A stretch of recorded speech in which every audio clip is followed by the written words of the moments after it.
Boa tarde a todos. Bem-vindos ao call de resultados do segundo TRI de 2021 da PetroRio. Eu sou o José Gustavo, gerente de Relações com Investidores e Tesouraria da PetroRio, e eu vou ser o anfitrião desse evento. For those who want to follow us in English, a free translation of the presentation is available on the PetroRio IR website. We also have an interpreter for simultaneous translation.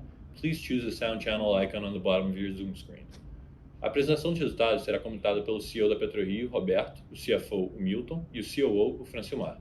Eles apresentarão os resultados e em seguida ficarão disponíveis para a sessão de perguntas e respostas. Todos os participantes estão conectados apenas como ouvintes.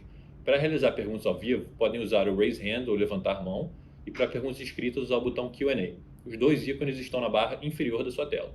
Este evento será gravado e será divulgado através do site Relações com Investidores da PetroRio.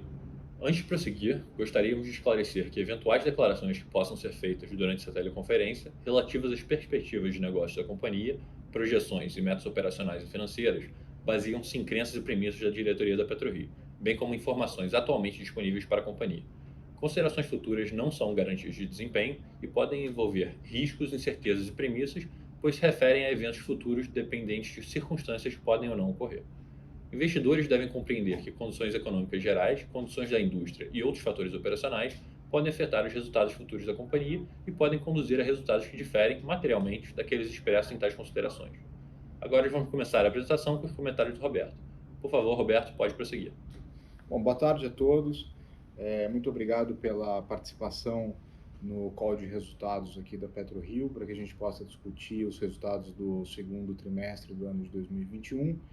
E eu vou passar aqui a começar a apresentação passando alguns destaques importantes desse período.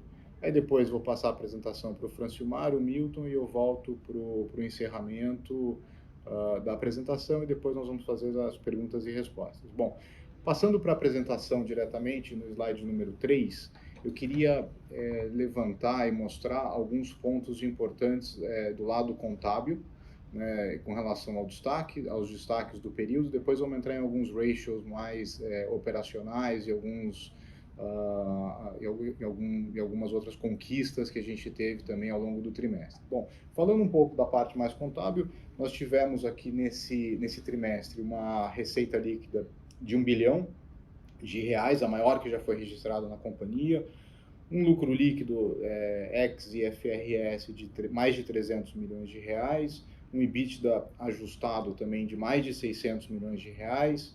Isso tudo, obviamente, o que está por trás disso é uma quantidade de venda de petróleo de 2,8 milhões de barris, né? E, obviamente, um preço de petróleo já bastante forte nesse trimestre, né? Já passamos por todos os efeitos ali de Covid e assim por diante, o mercado já se recuperou de uma forma muito sólida. Então, a conjunção de um grande volume de vendas com um preço bem sólido nos deu aqui esses resultados, que talvez deva ter sido um dos melhores resultados da nossa história.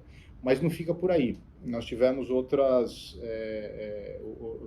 conquistas interessantes, né, no âmbito da nossa operação. Por exemplo, a ANP aprovou o plano de desenvolvimento de Frade nesse trimestre. Nós também tivemos a aprovação das aquisições de Wahoo, tanto da parcela da BP quanto da parcela da Total. Nós conseguimos resolver um ponto que nós sempre falávamos nos calls anteriores, que era o nosso endividamento de curto prazo. Então, nós finalmente, nesse trimestre, conseguimos acessar o mercado de renda fixa nos Estados Unidos, emitimos um bond de 600 milhões de dólares, com um livro super oversubscribed.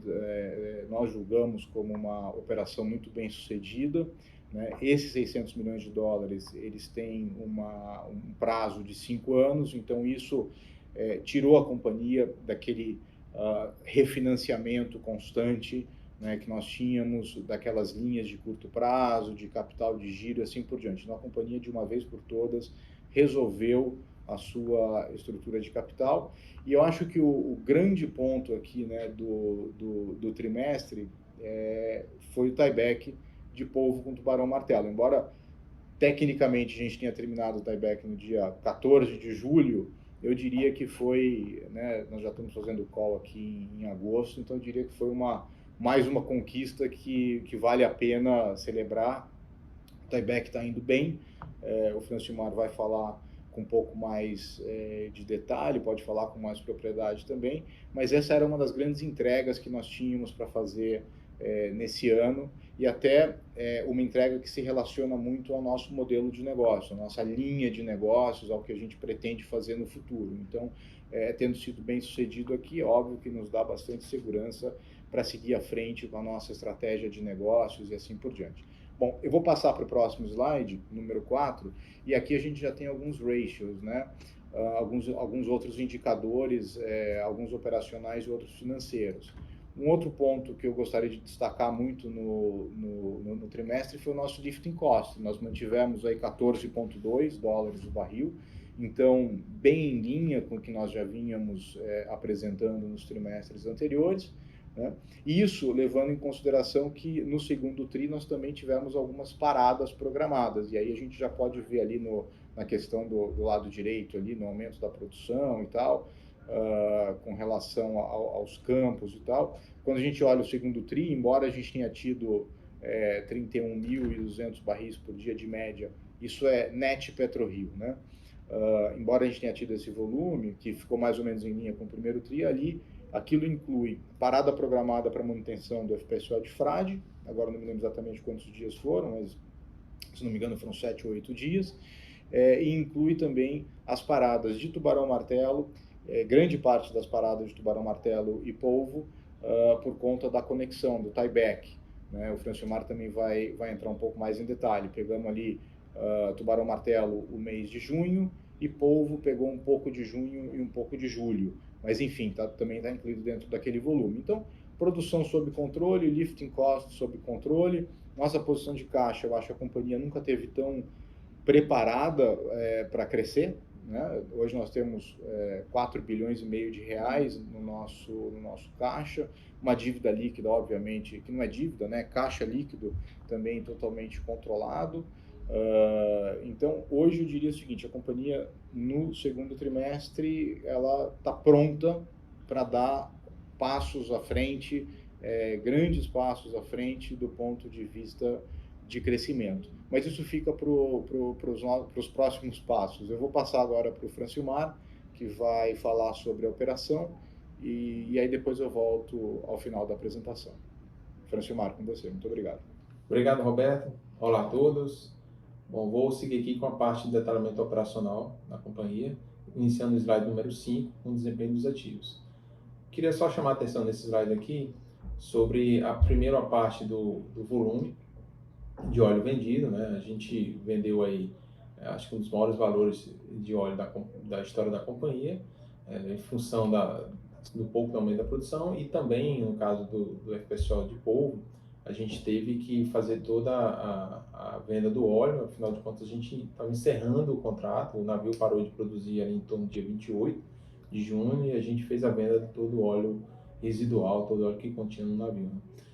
O trimestre foi bem cheio aqui na área operacional. Nós tivemos parada de produção em 3 unidades de produção para realizar manutenções preventivas, manutenção programada de uma forma geral e adequações de projeto. Com isso, houve um impacto muito grande na produção. Também tivemos um lado positivo, que foi a entrada de produção num poço lá em Polvo, que aí ajudou no aumento de produção. E, de uma forma geral, a gente acabou encaixando o lifting cost e aí ficou em 14,2. Vou passar um pouco mais de detalhe, mas aí para realçar, a gente teve um aumento de produção comparado aí ano a ano bem relativo, foram mais de 30%, e um volume de venda bem significativo, 2,8 milhões de barris nesse período. Então, seguindo aqui para o slide seguinte, número 6, a gente vai discutir um pouco de detalhamento do lifting cost, né? Como a gente sabe, já falou tantas vezes, o lifting cost é a nossa maior arma para ganhar resiliência, né? E é ponto fundamental na estratégia da PetroRio. Esse trimestre ele foi a gente lutando para trabalhar o mais baixo possível, mas ele foi impactado principalmente de forma positiva com a entrada de produção no novo poço do Eoceno, em Polvo, e também a gente conseguiu trabalhar um pouco em reduzir algumas linhas, mas de forma negativa foram as paradas programadas, conforme eu já destaquei inicialmente, e cada uma parada dessa foram 8 dias ou 9 dias, impactando bastante na produção de cada ativo, né? E puxando para baixo ou para cima o valor do lifting cost. Mas aí o ponto positivo é que, passadas essas paradas programadas, a gente deve ter uma performance melhor dos ativos, assim como concluído o tieback, a gente também vai ver uma melhoria nesse número que deve acontecer nos próximos meses.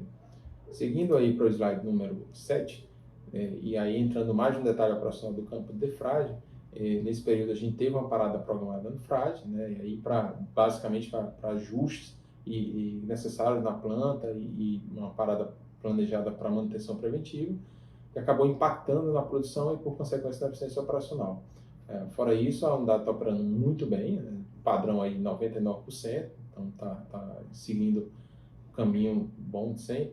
E o outro ponto relevante aqui nesse trimestre é que a gente conseguiu a autorização da ANP, finalmente, depois de muitos e muitos anos, a gente vem lutando aí, desde que comprou o ativo, a receber essa autorização para voltar a injetar água nos poços lá, com toda a segurança, com toda a análise necessária, e a gente voltou aí no finalzinho de junho, a gente voltou a injetar, tinha um risco grande de não injetar nada, está com um valor ainda baixo de injeção, a gente está vendo aí como é que consegue melhorar, para tentar segurar um pouco o declínio de pressão desses reservatórios específicos que a gente está conseguindo injetar. Já é alguma coisa, esperamos dar um resultado mínimo aí para o futuro. Seguindo aí, dando detalhamento mais agora sobre a revitalização do campo de frade, que é objeto desde o início, aí, quando a gente comprou o campo, esse é o grande objetivo da companhia nesse campo. A gente conseguiu a autorização da ANP, do plano de desenvolvimento, então a gente já tem um compromisso firme agora de executar o redesenvolvimento, ou a conclusão do desenvolvimento do campo, que ele prevê a perfuração de 7 poços. Desses 7 poços são 4 poços produtores e 3 poços injetores. A gente vai dividir em 2 fases. A primeira fase é um poço produtor e 2 injetores, que a gente deve estar iniciando agora no primeiro trimestre de 2022. Para isso, a gente já está a pleno vapor, né? Tanto a parte de engenharia já está em curso, como a parte de contratação de bens e serviços, né? A gente fechou o contrato com uma sonda que está operando aqui no Brasil, que tem um bom histórico, tem um bom desempenho operacional, e a gente fechou um contrato já prevendo tanto a operação de frade como já envolvendo o arru, já tratando como um cluster. Os poços têm suas similaridades, é uma área próxima, então a gente consegue trabalhar ali e ter um ganho de escala, e no final do dia a gente vai ter tanto uma redução de custo como de cronograma para executar. Então, o tempo que a gente fechou o contrato, ele dá margem com uma boa segurança para a gente executar todas as campanhas, eventualmente a fase 1 de frade, o arru, e potencialmente a fase 2 de frade, inclusive. Seguindo à frente aí, tratando agora do slide número 9 para o campo de polvo. O campo de polvo nesse trimestre foi o último trimestre, né? Foi um período que ele trabalhou o campo produzindo para o FPSO polvo, né? E como ao longo dos anos vem degradando o sistema de produção, a planta, a gente sofreu muito com o mau desempenho da planta de processo, principalmente a planta de tratamento de água, e por alguns dias a gente sofreu com a baixa qualidade da água tratada, e aí a gente não conseguia descartar, porque não conseguia descartar, a gente teve que restringir a produção de alguns poços, o que acabou impactando na produção geral do campo, e por consequência acabou impactando no lifting cost.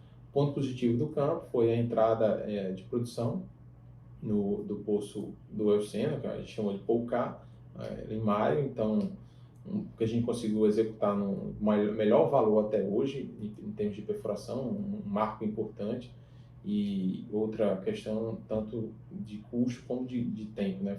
Foi executado também nos melhores tempos que tivemos até hoje. Então, de uma forma geral, o campo ele performou bem. A questão do navio, ele encerrou a produção dele no final de junho e não volta mais a produzir, agora já está sendo produzido totalmente pelo FPSO Bravo. Seguindo aqui justamente para o campo Tubarão Martelo, a gente teve uma parada programada no mês de junho, justamente para fazer uma manutenção preventiva e preparar a unidade para receber os fluidos que estavam vindo da plataforma de polvo alfa. Isso foi concluído, foi mais ou menos 8 dias aí, nesse período. E adicional a isso, a gente teve uma perda de produção pela continuidade do poço 8, que não concluímos o workover, ainda estamos trabalhando no poço. Surgiram mais uns desafios no poço. A gente está concluindo, trabalhando para concluir agora final de agosto, nesse período. Então, fora isso, o navio em si está com um ótimo desempenho, né? Se a gente retirasse todas essas perdas de produção, o navio em si está trabalhando uma performance excelente, acima dos 98%. E adicional a isso, para Tubarão Martelo, nós temos a programação para o Poço 10. Ele vai ser completado e interligado ao navio.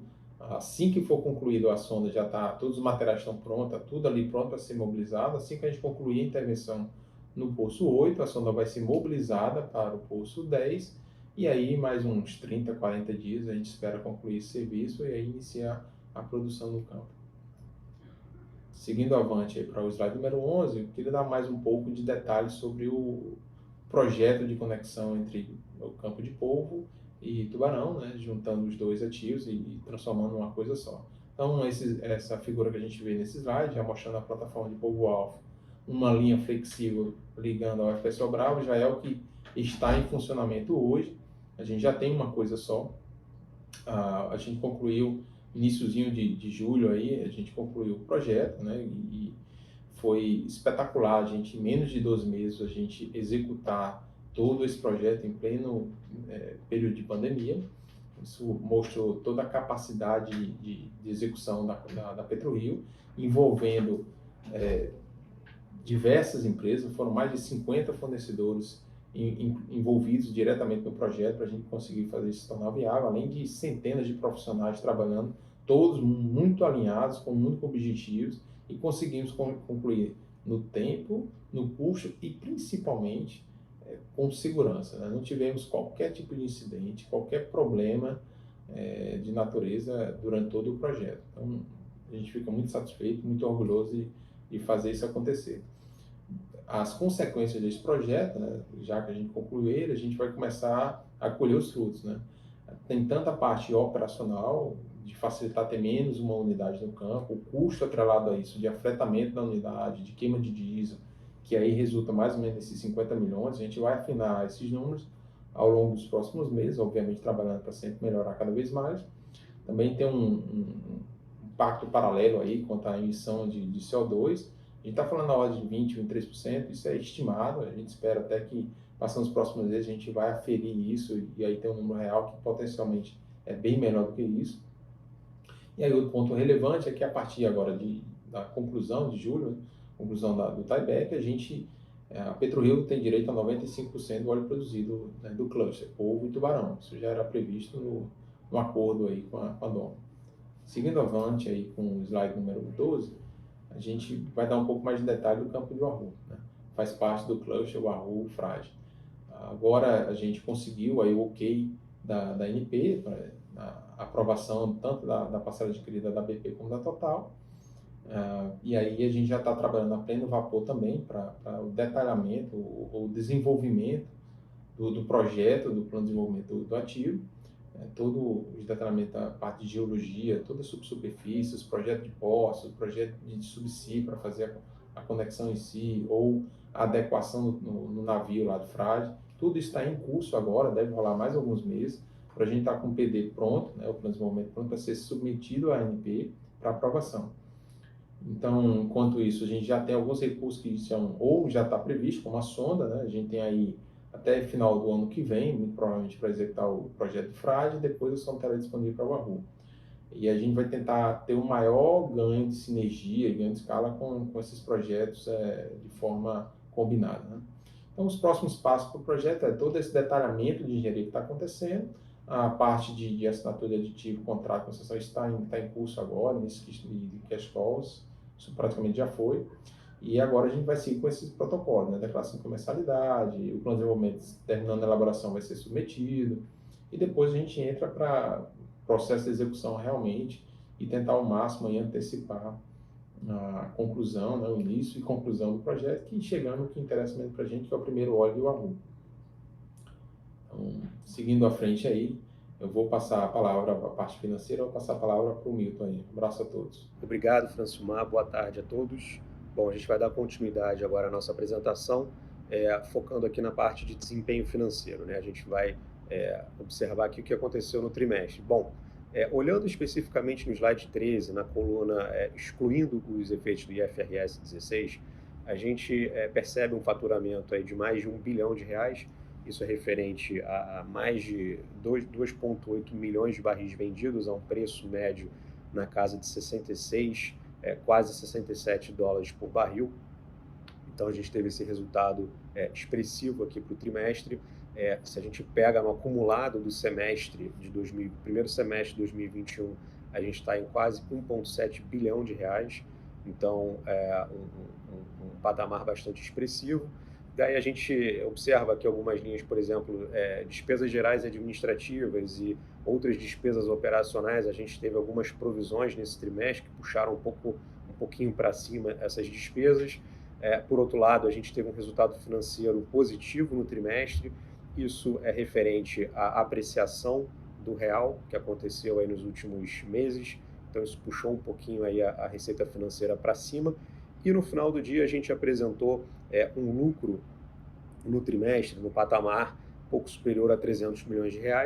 Se a gente inclui os efeitos do IFRS 16, a gente chegou aí a pouco mais de R$420 milhões de lucro, tá? Falando um pouco do EBITDA ajustado, que é aquele EBITDA que expurga todos os efeitos não recorrentes, não caixa e etc., a gente chegou a um EBITDA ajustado, excluindo o IFRS 16, no trimestre de R$642 milhões, uma margem de 63%, tá? Isso no acumulado do ano, né, nos 6 meses de 2021, a gente está chegando a pouco mais de R$1 bilhão. Aí aqui eu faço um destaque importante, que já chegou ao EBITDA que a gente atingiu o ano de 2020 inteiro, né? Mostrando que por conta da recuperação do Brent e por conta do aumento da produção da companhia e melhora de custos, etc., a gente atingiu um patamar de EBITDA ajustado muito expressivo, com uma margem de 64% também muito forte, tá? Incluindo o IFRS 16, no segundo TRI, a gente atingiu um EBITDA ajustado de R$725 milhões, com uma margem de 71%, tá?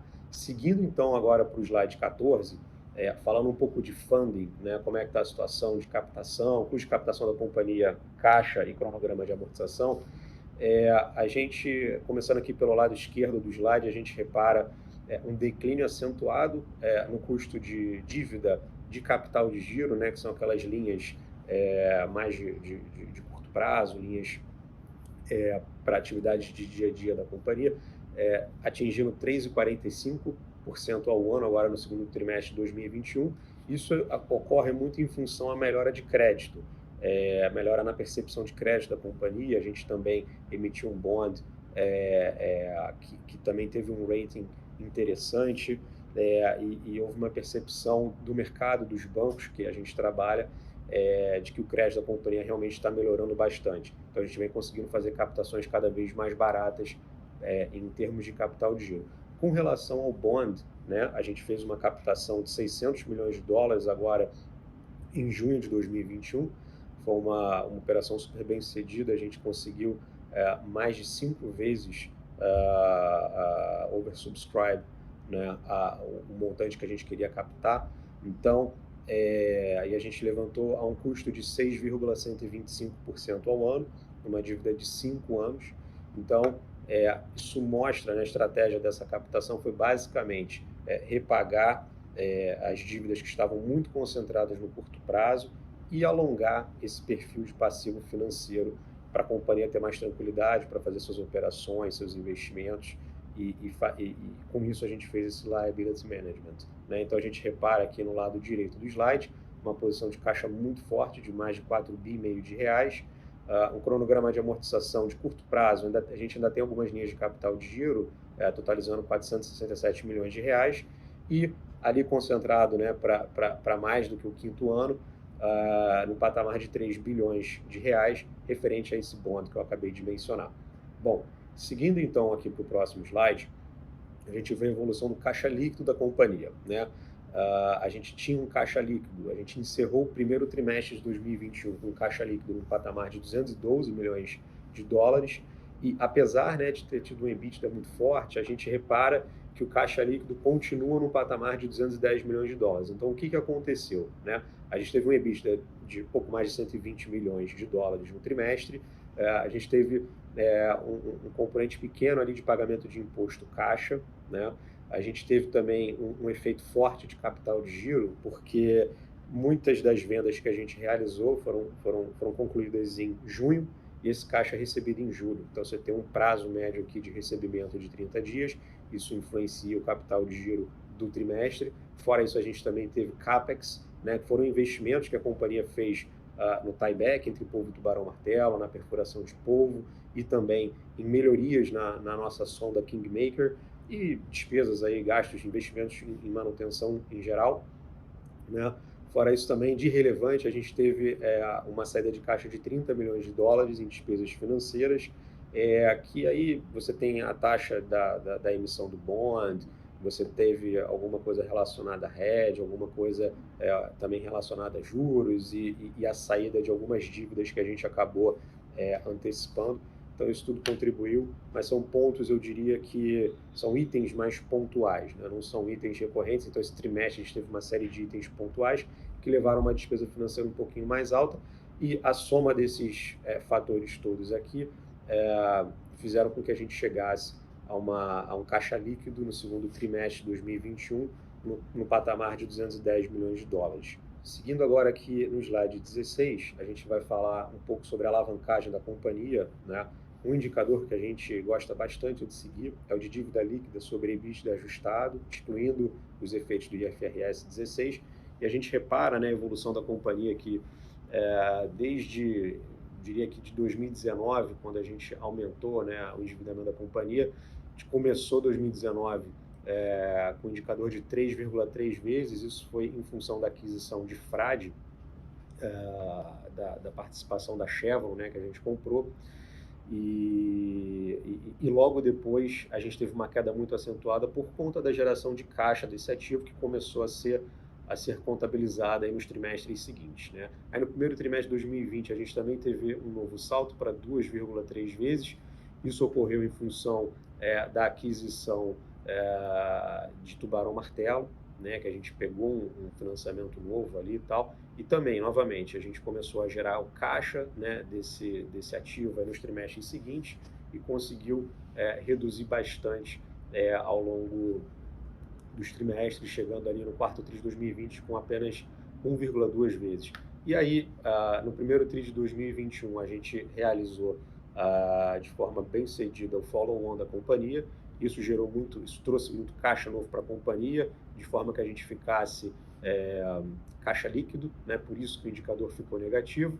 E agora a gente continua aí num patamar negativo de menos 0,6 vezes, fruto aí também de uma geração de caixa forte, um EBITDA forte, e a companhia permanece num patamar muito saudável do ponto de vista de alavancagem, pronta para novos passos em termos de alocação de capital e dessa forma com bastante saúde financeira.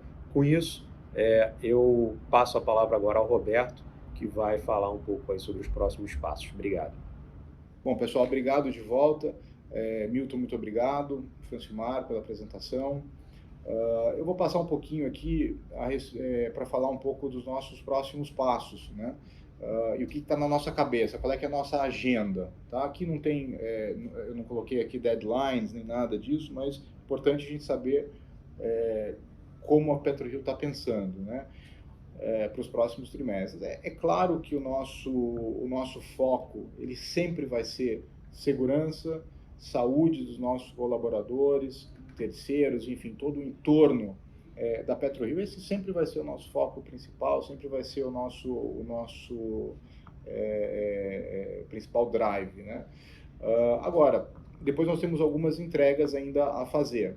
Nós temos devendo a entrega do Tubarão-Martelo 8, foi aquele poço que falhou em Tubarão-Martelo em março, se não me engano. Aí nós atrasamos por conta da sonda, depois nós começamos, a nossa sonda estava em manutenção, aí nós começamos a fazer o workover. Durante o workover nós tivemos uma série de probleminhas que vêm sido solucionados e tal, esperamos entregar em questão de semanas, o Tubarão Martelo 8, e aí dali nós vamos partir diretamente para o Tubarão Martelo 10, tá? Isso são trabalhos que estão sendo feitos com a nossa sonda Kingmaker. É o primeiro trabalho com essa sonda, é o primeiro trabalho que nós estamos efetuando também no campo de Tubarão Martelo, então é claro que existe um learning curve e assim por diante, mas esse vai ser principal foco aqui da equipe do Francilmar, da equipe operacional, né, equipe de engenharia do Francilmar no trimestre. Tá? Paralelo a isso, e aí nós já estamos falando mais do nível de preparação e de engenharia, nós estamos falando aqui da preparação para a campanha de frade e também da preparação para o desenvolvimento de Wahoo. Como nós já dissemos no passado, a nossa intenção aqui é declarar comercialidade ainda dentro de declarar comercialidade de Wahoo ainda dentro de 2021, para que a gente possa já protocolar e dar entrada na ANP no nosso plano de desenvolvimento de Wahoo, para que a gente possa efetivamente começar a perfuração de Wahoo ainda no ano que vem. Então, nosso cronograma operacional, né, agora vai ser Tubarão Martelo 8, Tubarão Martelo 10. A companhia vai pensar, não é uma certeza, mas nós vamos estudar a possibilidade de fazer mais um poço em polvo, mas isso é um estudo ainda, não consigo dar nenhuma certeza de que nós realmente vamos fazer isso. E aí depois, para o ano que vem, começaremos a perfuração de frade, a campanha de revitalização do campo de frade. Isso deve começar em março do ano que vem, e aí, mais ao final do ano que vem, a gente deve começar já efetivamente a campanha de desenvolvimento de Wahoo. Então, a companhia toda agora vai se preparar para seguir essa agenda operacional. É claro que, em paralelo a isso, nós vamos sempre estar atentos a crescimento orgânico, crescimento inorgânico, através de oportunidades de M&A. A companhia, como eu falei, nunca esteve tão preparada para essa última linha de crescimento inorgânico. Então, é óbvio que a gente vai tentar tirar proveito da companhia estar preparada dessa maneira. Bom, esses são os próximos passos. Eu queria finalizar o call agradecendo muito aos nossos colaboradores, ao nosso time. Eu sei que muitas vezes é difícil, todos esses projetos orgânicos, esses projetos de crescimento orgânico tão fortes e tão ousados, ousados do ponto de vista de agenda, mas que todos têm conseguido entregar, se superar e fazer as entregas que tem que ser feitas. Então, eu queria deixar aqui um muito obrigado a toda a companhia, a toda a equipe, e também agradecer a todos vocês que participaram do nosso call de resultados, e com isso a gente abre para perguntas. Muito obrigado.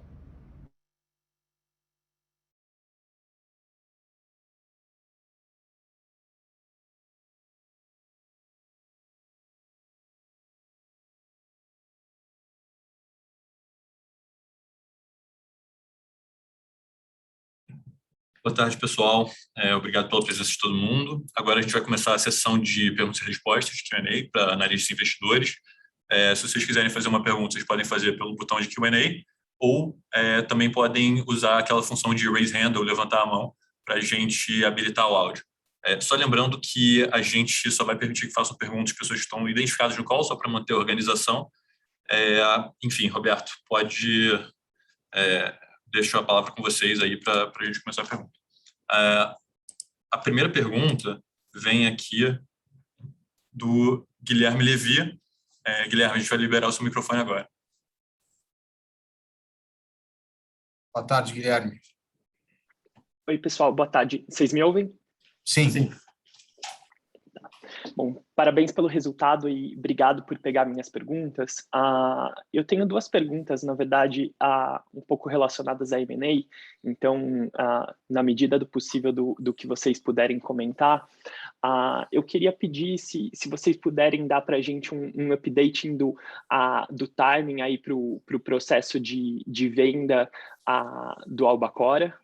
Então, quais os próximos passos aí do ponto de vista da Petrobras e talvez se puderem comentar também o que vocês têm sentido em relação à competição por esse ativo. E a segunda pergunta é em relação à conclusão da venda do Manati. Se tem algum update em relação ao timing para a gente esperar a finalização aí desse processo. Obrigado. Obrigado a você, Guilherme. Vou falar de Albacora e aí depois eu falo de Manati. Com relação ao Albacora, a última informação que nós temos é que o bid vai acontecer na segunda-feira, dia 9. Tá? É um bid binding, né? Uma oferta vinculante pelos dois ativos, Albacora Leste e Albacora Oeste. E nós, depois desse estágio da oferta vinculante, nós entendemos, e aí já é uma coisa nossa, né? Nós entendemos que a Petrobras vai ter aí um período de semanas, se não talvez um mês ou alguma coisa. Isso é o que a gente tem visto nos outros processos, tá? Não existe uma coisa formal da Petrobras dizendo quando ela vai decidir, mas em algum tempo, mais ou menos parecido com isso, ela deve decidir pelo bid que eles chamam de preferred bidder, tá? Então seria o melhor bid, né, segundo os olhos da Petrobras, e aí esse preferred bidder vai entrar numa fase de negociação contratual com a Petrobras. Tá? Hoje, o que nós temos, né, e o que nós recebemos são um pacote de informações, e dentro desse pacote de informações, o contrato. Então, você manda o bid e marca tudo que você gostaria de mexer no contrato, submete isso à Petrobras, a Petrobras identifica qual é que é a melhor proposta, chama para negociar. Esse processo de negociação, ele é uma incógnita, ele pode demorar qualquer coisa, na minha experiência, entre 4 e 6 meses.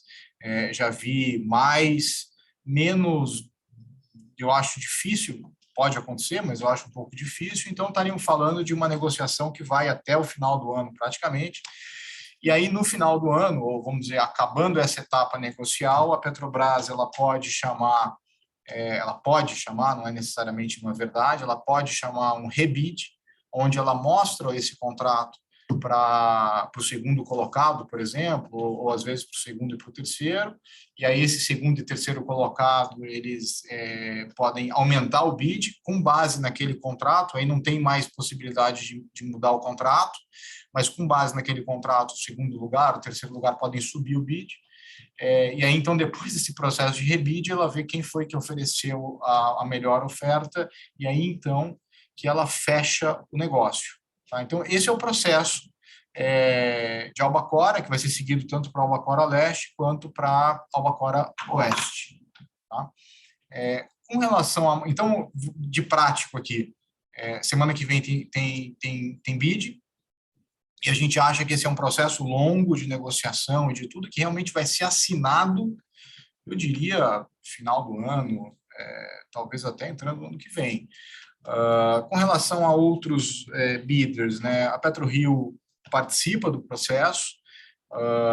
Nós vamos ter aqui no decorrer dessa semana os nossos processos internos de aprovação e de tudo mais para, enfim, decidir como vai ser se vai ter participação e como ela vai acontecer, né, dentro desse negócio.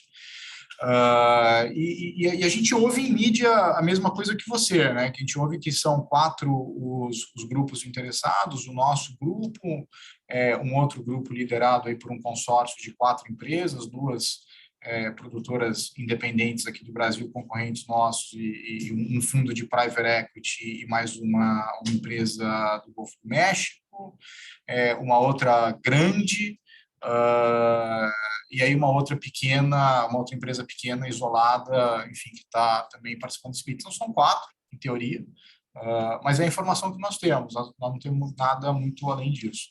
Com relação ao Manati, nós assinamos, como a gente já falou várias vezes, né, a gente assinou o contrato, a empresa que assinou o contrato conosco se chama Gasbridge. Essa empresa, uma das condições contratuais era que ela fosse bem sucedida na compra da Petrobras, na compra da participação da Petrobras, da operação. Ela, então, já passou por essas etapas que eu descrevi agora, ela também passou por essas etapas. Ela bidou, foi vencedora, negociou o contrato, e agora ela está esperando a Petrobras chamar o rebid né? Que é essa última etapa que eu falei, para ir passando essa etapa de rebid, ela poder assinar com a Petrobras e aí o nosso negócio ele ganha eficácia, vamos chamar assim. Aí isso entra na ANP e quando a ANP aprovar, a gente recebe o pagamento que a gente tem que receber em troca dessa venda do campo. Tá? A gente acha, eu pelo menos acho que isso é coisa, tudo correndo bem, deveria acontecer ainda esse ano, tá? Mas, enfim, essas coisas que não dependem tanto da gente, do ponto de vista de vai passar por toda uma autorização regulatória e assim por diante, é difícil da gente prever com muita certeza. Então, isso é com relação ao Albacora e Manati. É isso, Guilherme. Espero que tenha respondido a tua pergunta.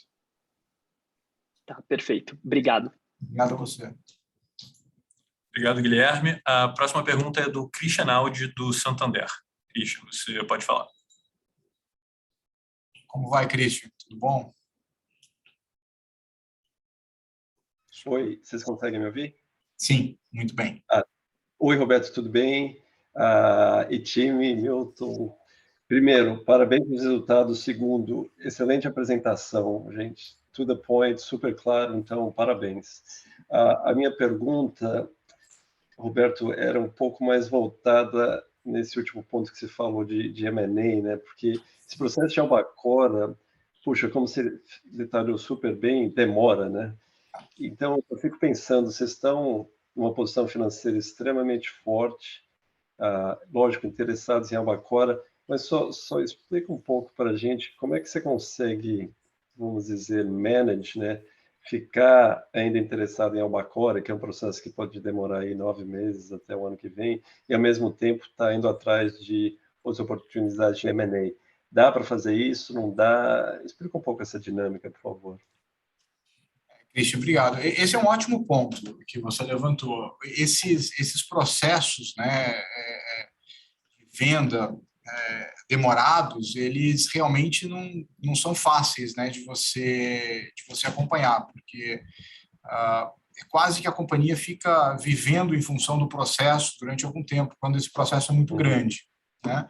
O que a gente faz é o seguinte: a gente continua com as nossas conversas. A gente, desde o nosso follow-on em janeiro, né, a gente vem falando que a nossa ideia para o follow-on, né, até para não ser uma coisa vazia de, sabe, fazer um equity raise por fazer, né, a gente sempre deu um pouco mais de cor, dizendo, olha, a nossa intenção é participar de Albacora, a nossa intenção é explorar oportunidades aqui que a gente vai ter, notadamente, né, a gente sempre falou da possibilidade, eu não estou dizendo que esse processo esteja acontecendo, mas a gente sempre falou da possibilidade de, por exemplo, um Peregrino ser negociado, ou de algum outro ativo da Shell, por exemplo, tem algumas coisas, alguma coisa de Total.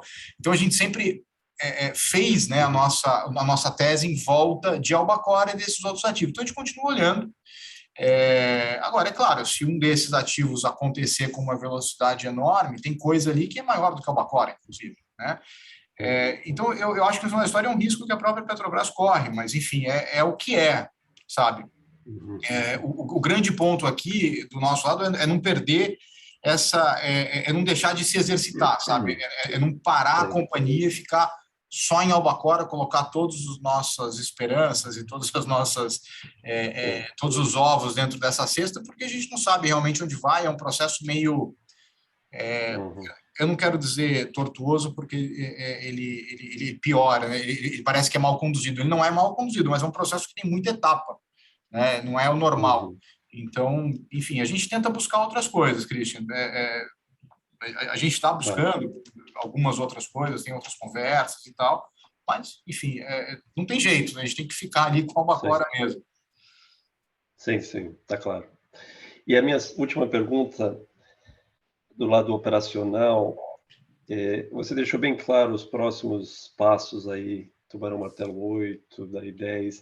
Dá para você falar um pouco, você e o Francilmar, o que nesses processos operacionais são um pouco mais delicados, um pouco mais challenging, que você tem que prestar mais atenção, tem um risco maior, versus outros que vocês estão mais bem confortáveis? Com relação aos próximos passos, só para a gente entender um pouco o nível de risco nesses próximos passos operacionais, por favor. Claro, posso sim aí dar um pouco mais de cor nesse passo.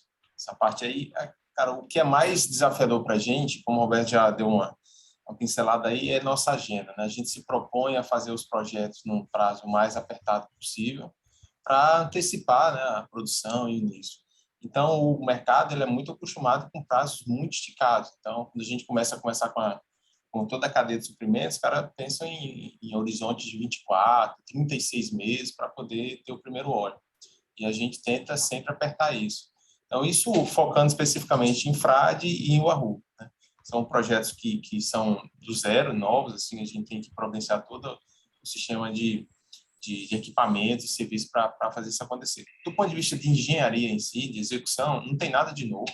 Aqui no Brasil é 100% dominada a cadeia de suprimento, né? Todas as companhias de serviço já fazem isso o tempo inteiro, então não tem nada realmente desafiador na execução. Tem executar no prazo e no preço que a gente quer fazer.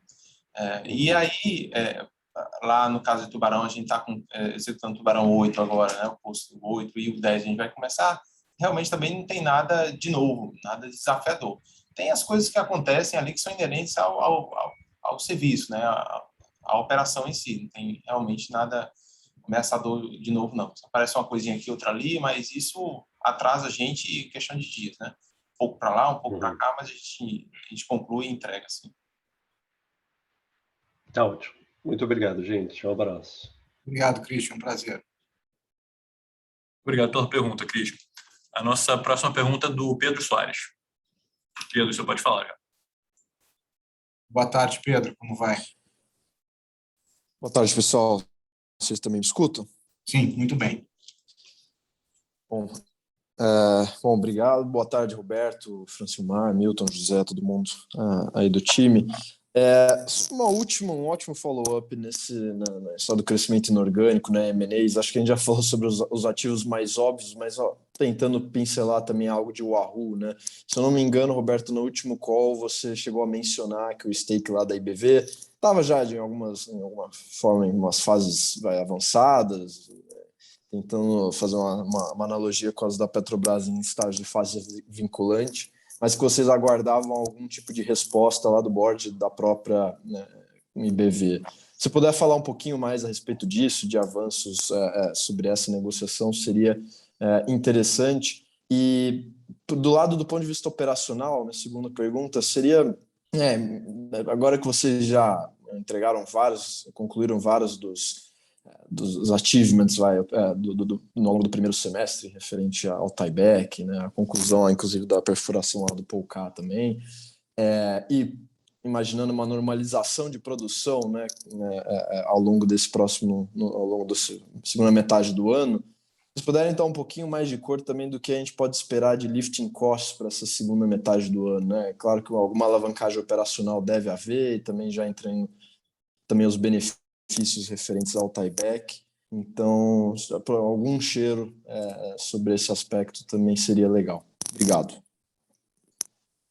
Perfeito.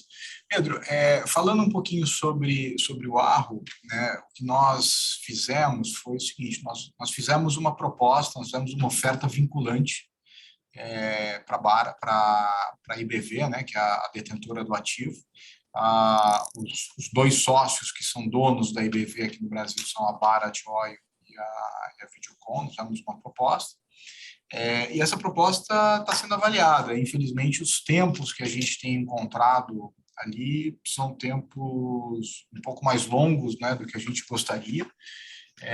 Mas até hoje nós não temos nenhum sim, nenhum não, para ser bem sincero. Existe uma conversa, existe tudo, mas nós estamos pendentes ali de reuniões internas, reuniões de conselho e assim por diante, de algumas dessas entidades, para a gente saber se a gente vai seguir adiante ou não. Então, assim, é um pouco frustrante, acredita em mim, é frustrante para a gente também, mas, enfim, é um processo que a gente está tentando vencer, tá? O positivo disso é que nós não tivemos uma negativa, vamos chamar assim. Agora, é claro, o contraponto também não tivemos nada positivo. Então, esse é um processo que está lá, a gente fez uma oferta vinculante, a gente tem interesse em comprar o restante da participação, mas, enfim, esses tempos aqui, eles são um pouco diferentes dos nossos, então a gente tem que aprender nós, né, nós PetroRio, nós temos que aprender a lidar com isso de alguma maneira.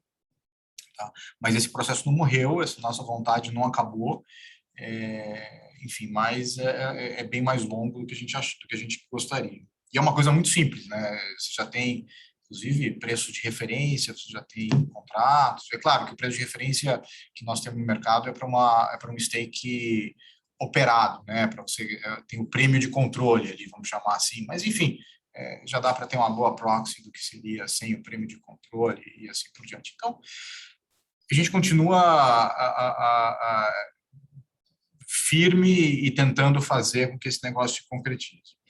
Com relação ao lifting cost, Pedro, a nossa cabeça aqui, é claro, né, a gente vai ter produção, eu diria, um aumento, né, de produção. Você tem o poço 8, que tem que voltar, de Tubarão Martelo, tem o poço 12, que nós tivemos uma falha na nossa bomba recentemente, agora logo depois da conexão, eu acho que na semana seguinte à conexão nós tivemos uma falha numa BCS do poço 12 de polvo, então nós temos que terminar o 8, temos que fazer o workover do 12, são duas coisas separadas, uma em polvo e Tubarão Martelo, mas tem a acontecer, tem o 10 para entrar, então é claro que vai acontecer um aumento, né, de produção, mas o principal driver aqui é a redução de custo.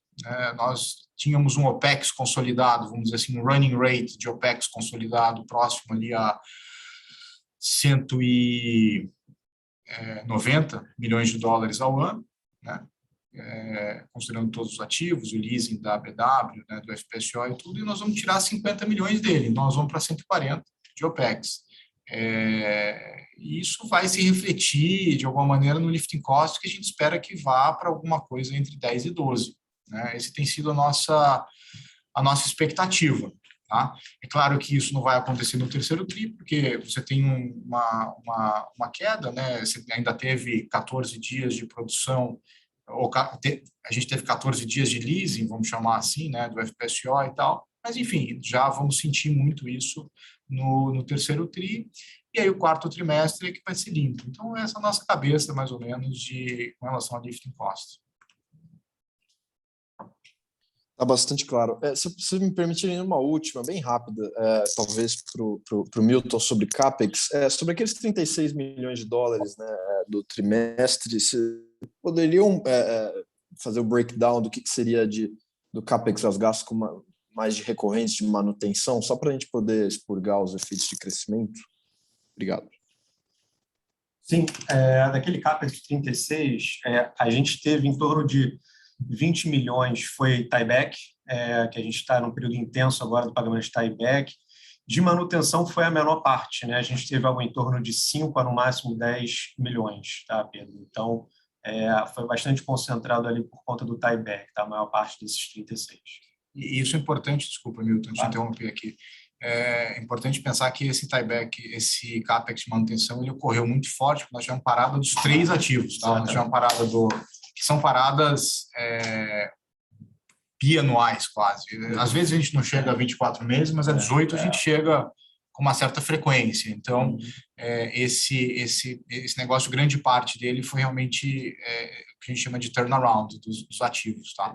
Então, é importante também não pensar que isso é uma coisa que se repete todo TRI, mas é uma coisa mais pontual devido às paradas programadas. Está bastante claro. Obrigado a todos. Obrigado pela pergunta, Pedro. A próxima pergunta é do Leonardo Marcondes, do Itaú BBA. Léo, você já pode falar. Como vai, Léo? Tudo bom?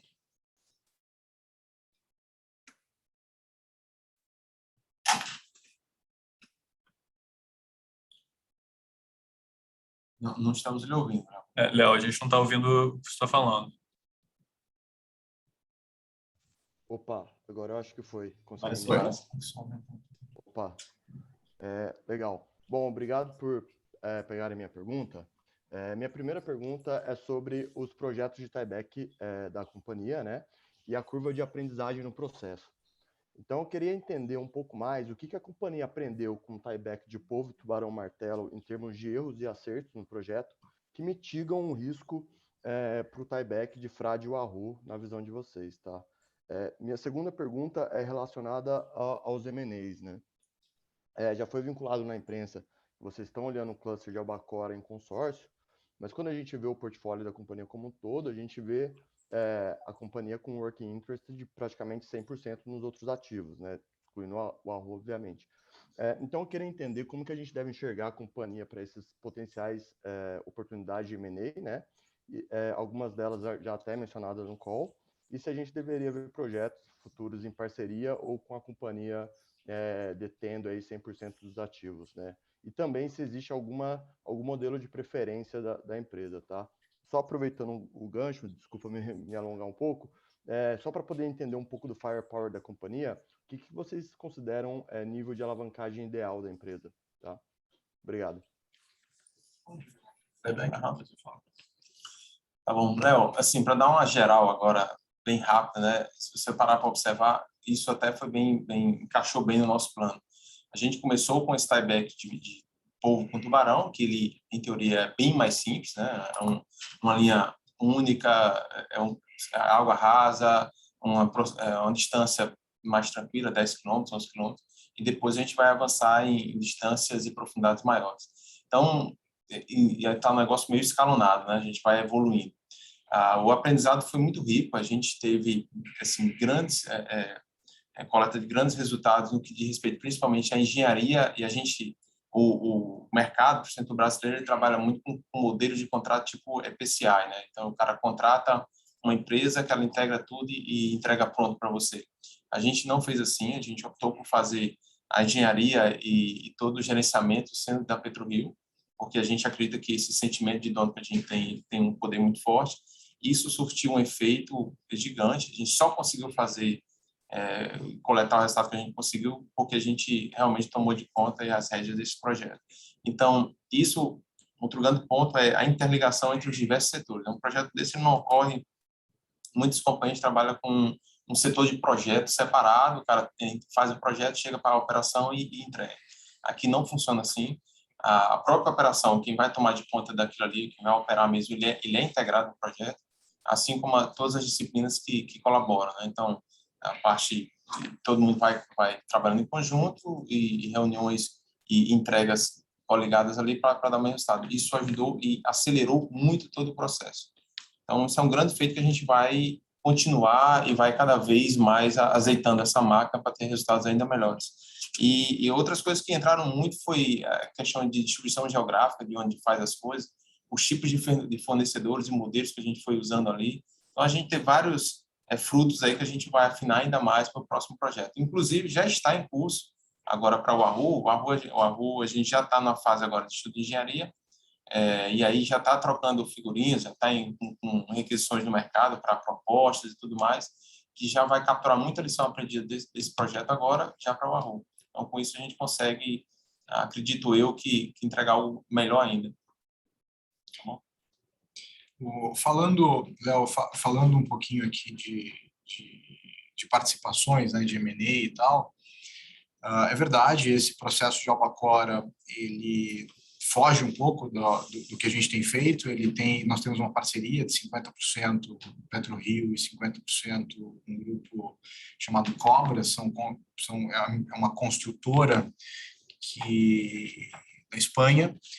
Inclusive agora ela está no meio de um processo de venda para uma outra empresa grande francesa que chama Vinci. Nós temos 50, eles têm 50, nós operamos. Não é normal, mas eu também não digo a você que a partir de agora vai ser assim ou a partir de agora não vai ser assim, nem nada. Nós simplesmente achamos um sócio que tem a cabeça parecida com a nossa. Tá? Nós tivemos algumas conversas com eles antes do BID, né, no ano passado ainda, e eles expressaram que acreditavam muito, né, no nosso modelo não no modelo de negócio, porque o modelo de negócio todo mundo conhece, mas no nosso modelo operacional também. Eles têm operação no México, tem operação, se não me engano, no Equador ou no Peru, e, enfim, acho que no Equador. E eles queriam abrir uma operação aqui no Brasil e eles acreditam muito no nosso modelo operacional, eles têm a mesma filosofia do nosso modelo operacional. Então, pareceu fazer sentido, eles acharam que fosse uma boa ideia participar do BID e tal, enfim, junto conosco, a gente também achou que faz sentido ter um parceiro desde que ele seja, desde que ele tenha a cabeça parecida com a nossa, tá? Mas esse é o único processo de M&A realmente que a gente está pensando em ter, que a gente está pensando em sociedade. Vamos dizer assim, os outros esforços que a gente tem, eles são todos coisas únicas, só PetroRio e assim por diante. Então, eu diria assim, esse talvez seja o que foge um pouquinho à nossa história, né? Não acho que seja nada dizer a partir de agora é assim ou não é. E eu acho que faz sentido porque eles têm a cabeça parecida com a nossa. Eles pensam de uma maneira muito parecida, mas não dá para dizer a partir de agora vai ser com parceria ou não. Perfeito. E só aproveitando aqui aquele gancho sobre o que vocês consideram a alavancagem ideal para a companhia, se puderem fazer o follow-up aí, por favor. Olha, quando a gente olha, né, aquele gráfico que o Milton mostrou na apresentação, você vê ali que a gente já chegou a 3, a gente chegou a 2,5 vezes, 2,1 ou 2,5 dívida líquida EBITDA e assim por diante. A gente acha que esses crescimentos pontuais, eles aconteceram porque você compra o ativo, aí entra o ativo sem EBITDA, né? E aí então entra a dívida ou entra o gasto de compra do ativo, que reduz o caixa líquido, mas não entra o EBITDA, né? Mas eu acho que a gente tem que pensar no nível mais ajustado, assim, sabe? Depois que já está a dívida e o EBITDA do campo, a gente acha que o ponto ali é 1,5, 2 no máximo, mas eu diria que é uma coisa entre 1 e 2, talvez tentando buscar ali 1,5. É nível baixo de alavancagem, a gente não pensa ter nada de alavancagem muito alta, porque como essa companhia é uma companhia que vive de M&A, a gente tem que ter um balanço que pode ser oportunístico, né? que pode tirar proveito de oportunidades. Tá? Senão pode aparecer uma coisa interessante, mas aí até você se preparar, você não consegue muitas vezes. Então, isso acaba te atrapalhando. Por isso, a gente acha que o nível de alavancagem deve ser assim, eu diria que talvez seja um nível longo, que eu vou falar, entre 1 e 2, mas tentando chegar aí mais para 1,5, um pouquinho mais entre 1,5 e 2 e tal, mas nesse nível, não nada muito superior a isso. Não, está muito clara a resposta. E o nosso bond, ele tem um covenant de 2,5, então nós nem podemos passar de 2,5, tá?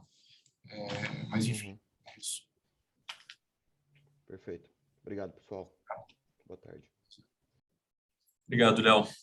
Nossa próxima pergunta é do Regis Cardoso, do Credit Suisse. Obrigado, Roberto, Francimar, Milton. Vocês estão me ouvindo bem? Sim, muito bem. Legal. 2 perguntinhas rápidas aqui do meu lado. Uma delas sobre o timing de Wahoo. Eu entendo agora que a campanha de frade começa em março de 22. A minha pergunta é se isso implica alguma coisa, algum atraso na campanha de Wahoo também, dado que vocês pretendem fazer um na sequência do outro. E uma segunda pergunta, também operacional, aí pelo cronograma de perfuração, se vocês agora têm mais visibilidade, caberia uma perfuração adicional no Eoceno, principalmente em vista desse timing de frade.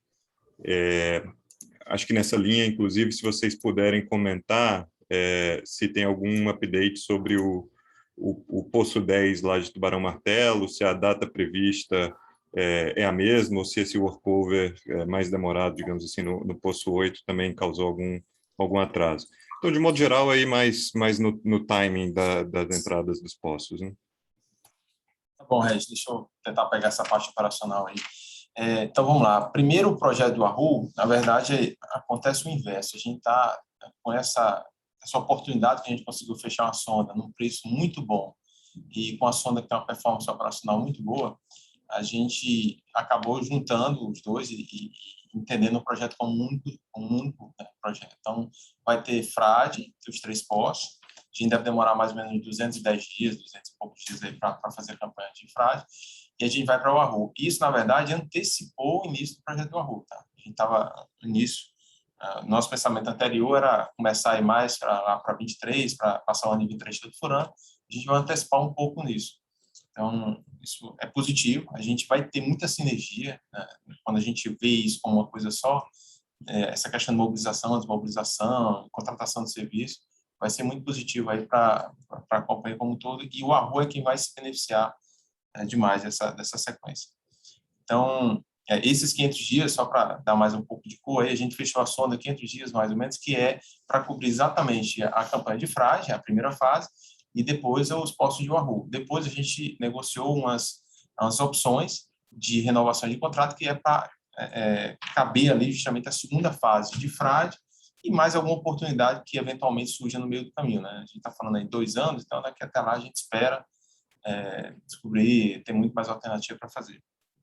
E partindo agora para falar lá do Tubarão, sim, o evento que a gente teve no Poço 8, a gente acabou sofrendo atrasos que empurraram um pouco o que a gente estava esperando inicialmente para o Poço 10 lá entrar em produção. Sempre eu gosto de trabalhar para dar notícia boa, não gosto de trabalhar para dar notícia ruim. Eu esperava que agora, iníciozinho de setembro, a gente já tivesse esse Poço produzindo, mas agora com esse cenário, realmente dá para o prazo que eu tinha dito inicialmente, que era meados de setembro. Então, oficialmente, acaba sendo mais ou menos a mesma coisa. A gente tinha o nosso guidance, né, do Poço 10 sempre foi setembro, e agora com isso tudo que aconteceu, ele vai ser realmente setembro, era para ser um pouco antes de setembro, mas ele realmente vai acabar sendo setembro. E só completando a última, se a gente colocar o Poço 10 em produção em setembro, você vai ficar com outubro, novembro, dezembro, talvez janeiro livre, que é no começo ali que eu falei que nós íamos olhar e estudar a possibilidade de fazer mais um poço no oceano. Ele vem exatamente daí, desses 4 meses que nós teríamos livre, mas ainda esse é um ponto que está sendo debatido, Regis. Eu não consigo dizer sim, vamos perfurar, não vamos perfurar. A gente quer, como a gente está no Poço 8, a gente está no meio de um processo ali que a gente chama, no jargão da indústria, pescaria, né? Nós, quando puxamos a coluna, caíram 3, 4 clamps dentro da coluna. E aí, então, você tem que tirar esse negócio da coluna. Isso é um processo de pescaria um pouco lento. É factível, sem grandes problemas, às vezes ele é um pouco lento. Então, é isso que está nos atrapalhando um pouquinho no Poço 8. A gente quer passar isso, ter certeza, o Poço 10 não vai ter esse problema, porque é só montar a coluna, mas aí quando a gente passar desse negócio do Poço 8 e for para o 10 e tiver uma visibilidade certa e clara de quando esse poço vai entrar em funcionamento, a gente vai bater o martelo na possibilidade de fazer mais um poço em polvo. Então, depende um pouquinho aí dessa execução. Legal, super claro, pessoal. Obrigado. Parabéns pelo resultado. Muito obrigado, Regis. A gente tem mais uma última pergunta aqui na parte ao vivo, que é do Bruno Montanari, do Morgan Stanley. Bruno, pode fazer a pergunta.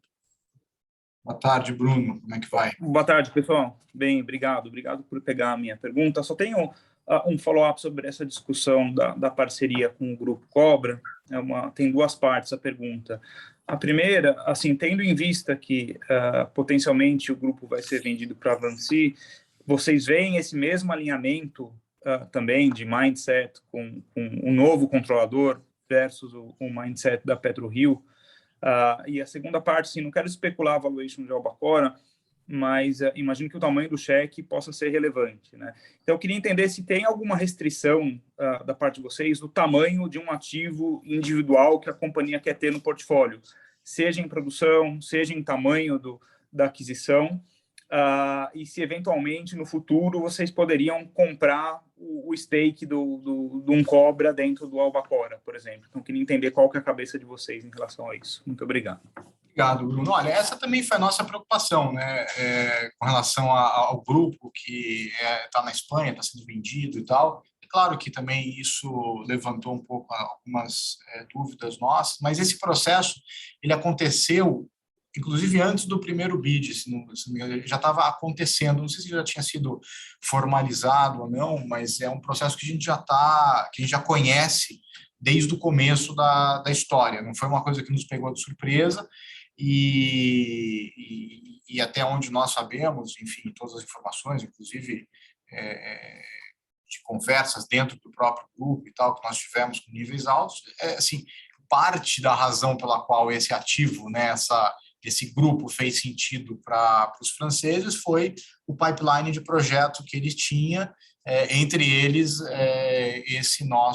essa participação junto com a PetroRio. Então, eu realmente não vejo isso como um problema, nós não vemos, né, isso como um problema, a gente conversa constantemente e tal, existem documentos formais e tudo, de bid agreement e assim por diante. Então, eu acho que não, assim, a gente conversou bastante, a decisão acaba, claro, que de alocação de capital desses caras acaba sendo feito lá fora, eles têm conselho, tem que passar por conselho e tudo mais, né, que seria a empresa francesa. O dia a dia ele não mudou absolutamente nada, ele continua sendo dessa empresa Cobra, dos espanhóis e assim por diante. Então, assim, a gente acha que não é algo que possa trazer nenhum tipo de obstáculo. Tá? Se tinha mais uma parte, a sua pergunta era isso, Bruno, ou não? Isso, pensando no valuation de Albacora, que pode ser bem maior assim, do que a gente tem visto dentro do portfólio da companhia, se existe alguma restrição de tamanho de um ativo individual que a companhia quer ter no portfólio, seja em tamanho de aquisição, seja em produção, contribuição de produção, e se no futuro você poderia comprar esse stake do parceiro e passar a ter 100% do ativo.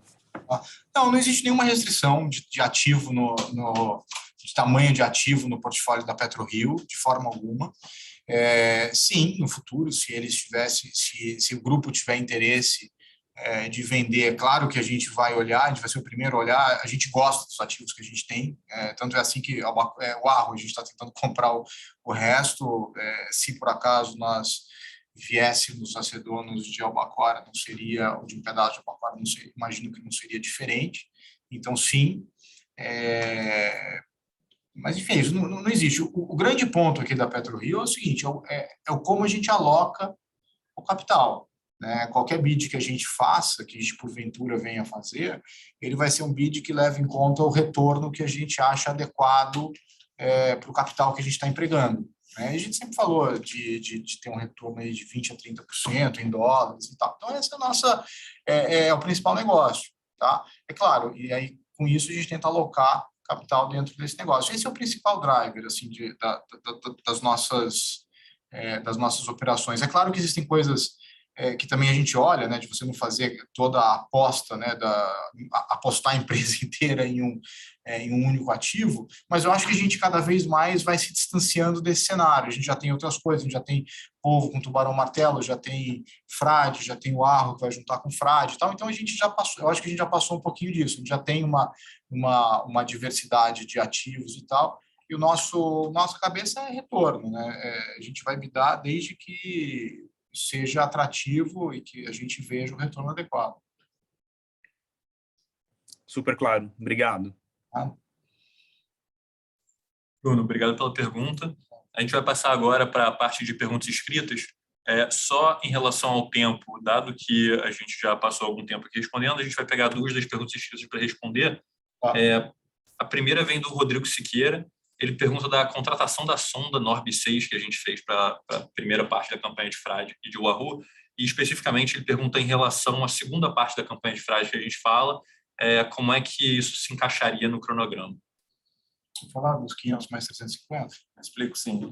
Bom, o modelo de contratação que a gente fechou, ele já foi feito prevendo isso. Tá? A gente deixou firme, né, a primeira campanha de Frade, os 3 poços, a gente vai para o Wahoo fazer os 4 poços, e depois disso a gente deixou uma opcionalidade. Então, a gente tem ali 350 dias que mais ou menos 5 poços possíveis de serem feitos. Né? Que a gente teria mais 4 poços para fazer na segunda fase de Frade e mais alguma coisa que surgir até lá. Né? A gente tem aí 2 anos de horizonte para isso, mas todos são opções. O modelo que é feito isso, né? Após vencer os 500 dias, a gente vai executando a opção de 70 dias, de posto por posto. A gente exerce um, depois conforme for, ou mais de um se a gente tiver firme ali. Então, com isso, a gente acredita aí que a gente tem 2 anos de uma campanha direta, né, e sinérgica aí para Frade e Wahoo. Perfeito, obrigado, Francilmar. E só uma última pergunta agora do Argemiro Rodrigues. Ele está perguntando sobre os nossos hedges para os próximos trimestres do preço do petróleo. Bom, Milton, me ajuda aqui com os hedges. Sim, a gente fez recentemente, né, algumas operações de hedge, protegendo o preço de venda do mês de junho até o mês de outubro, tá? Então, o nosso preço líquido hoje de venda, considerando o strike em torno de 68 e o preço 2 alguma coisa, a gente tem entre 65,30, 65,40 para 100%, né, das nossas vendas de junho, julho, né, e agosto, e 50% de setembro e outubro. Tá? A gente fez na época, enfim, algum tempinho atrás, vendo esse horizonte de 6 meses, agora já virou 5, e a gente está estudando, né, novas possibilidades de rolar, estender um pouco mais esse hedge, talvez para novembro, talvez para dezembro. A gente está acompanhando bastante a questão de preço e, sobretudo, volatilidade do preço do petróleo. A volatilidade hoje está num patamar de 35, 36 pontos. A gente começa a considerar, para fins de hedge, quando esse patamar atinge entre 30 e 32 pontos. Então, a gente está bastante atento. A companhia está bem redeada aí até outubro, como eu comentei, e a gente está observando. Deixa eu só esclarecer uma coisa. Nosso preço mínimo de venda, então, é mais ou menos quase $68. Tá? Esse é o preço mínimo de venda, seria o seguro que nós temos. Né? Tudo que for mais do que isso é nosso. Se for menos, a gente fica em 68, sendo que para ter esse seguro de hedge, nós pagamos mais ou menos $2, um pouco mais de $2. Então, seria 68 menos 2 e alguma coisa, aí você vai para esses 65 e algo que o Milton falou. Mas esses $2, ele já foi pago. Ele está dentro daquela despesa financeira que a gente viu, já tem todo esse custo de hedge. Então, olhando para frente, o que a gente vai ver realmente é um preço mínimo, vamos chamar assim, de venda, de brand para a companhia, de quase $68 por barril. Isso nós estamos falando de junho, julho, agosto. Aí setembro, outubro, novembro, nós estamos falando de metade da nossa produção. A gente olha muito volatilidade do óleo. Essa volatilidade, quando cai, a gente refaz esse hedge e ajusta ele sempre de maneira a ter os próximos 3 meses 100% hedgeado e os outros 3 meses 50% hedgeado. Tá? Nós fizemos o hedge em junho, a volatilidade do óleo aumentou demais depois do hedge, depois que a gente fez a transação, por isso a gente não continuou atualizando. Então, agora está esperando um pouquinho o óleo, se voltar a ter uma volatilidade baixa, a gente vai recompor esses níveis de hedge. Pessoal, muito obrigado pelas perguntas. A gente já encerra agora a sessão de perguntas e respostas e eu passo a palavra para o Roberto para fazer considerações finais. Zé, muito obrigado. Obrigado a todos, obrigado pelo call de resultado, obrigado pela participação de todos vocês. Eu queria fazer um agradecimento muito grande a todos os nossos investidores que sempre nos suportaram, continuam suportando, continuam nos apoiando muito. E também a todos os nossos colaboradores que entregaram um trimestre muito bom, entregaram esse tieback em prazo também, eu diria que muito bom, 7 dias além do que nós havíamos pensado há um ano atrás, então realmente é um prazo de se tirar o chapéu, ao preço adequado, ao custo adequado, e todos os outros colaboradores da companhia que conseguiram se superar e conseguiram entregar e andar o que a gente chama o extra mile para entregar esse resultado. Muito obrigado a todos, desejo muita saúde. Nós já estamos no final, se Deus quiser, desse processo todo de Covid, população sendo vacinada, economias aí retornando, todos retornando, podendo de alguma maneira retornar à vida mais normal. Então, muito obrigado a todos, muita saúde e nos falamos no próximo trimestre. Obrigado. A teleconferência da PetroRio está encerrada. Uma boa tarde a todos.